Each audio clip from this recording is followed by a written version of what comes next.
Namath is in our studio. Thank you. I don't know why Beetle and Jalen are still here. I don't either. You just take over. So, Joe, so many different things to talk about with you, but here we have another great hope. We've been trying to find the next Joe Namath with the New York Jets for 50 years. This is the 50-year anniversary this season of your winning the Super Bowl III, and now we have a new great young hope in this kid, Sam Darnold. So as you look at, he's 20 years old, coming into play in this market with all of the expectations. If you were to sit down with him and give him some advice of how to handle everything, what kinds of things would you tell him? Wow. You know, this would take a little while to do that. One of them is to focus on his job instead of the outside distractions that may come into play.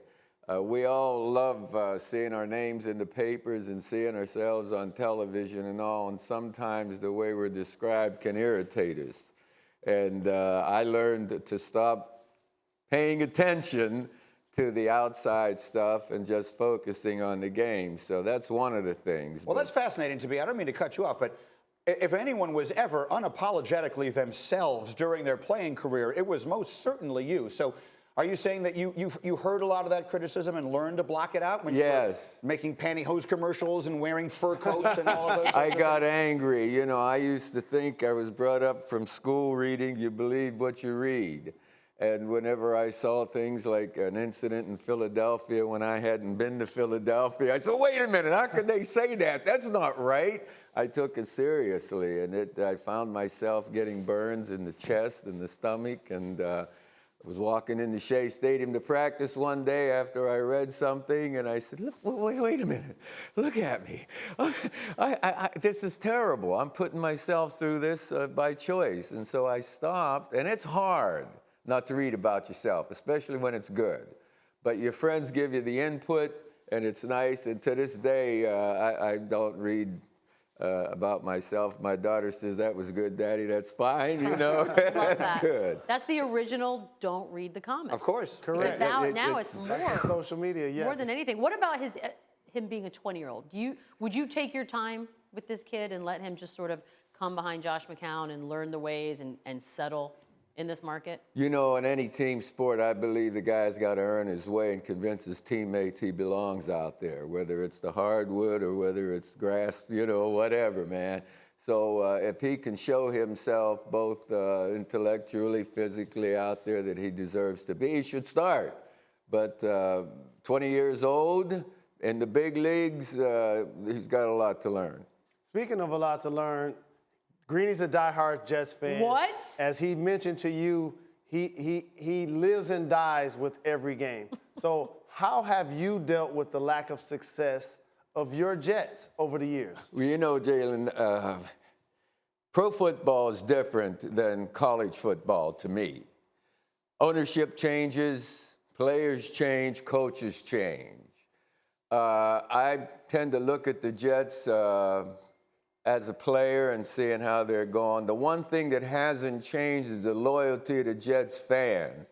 That's why I pull for the Jets and watch them every single week.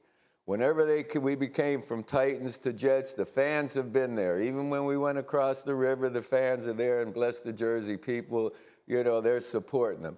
But because of the Jets fans always being there, you know, with the prices and everything changing, I want to see the Jets win. Yes, I start with green and crimson. Those are the two, and a little orange and black for Beaver Falls High School. Oh, I like that. Let's talk about the crimson then for a moment. We mentioned it when we previewed your coming on here. You played for Bear Bryant, who is one of the great legends in the history of the sport.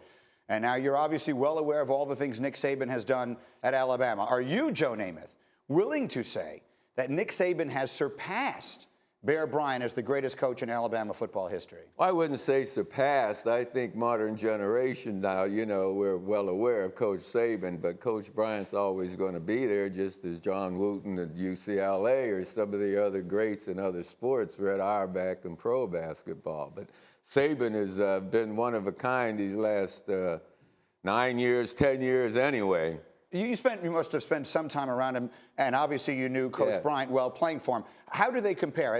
In what ways would you say they're similar, and what ways would you say that they're different? They run the show. They're similar. They're disciplinarians, and you better be focused. You better know your plan and do it their way. Number one, yes. Now, that was never your style necessarily as a person. Did you get away with any of that with Bear? Not necessarily, but it was my style athletically when it came to the coaches, certainly with my high school football coach and then Coach Bryant, yes. And Weeb Eubank, as a matter of fact, maybe to a little lesser extent professionally.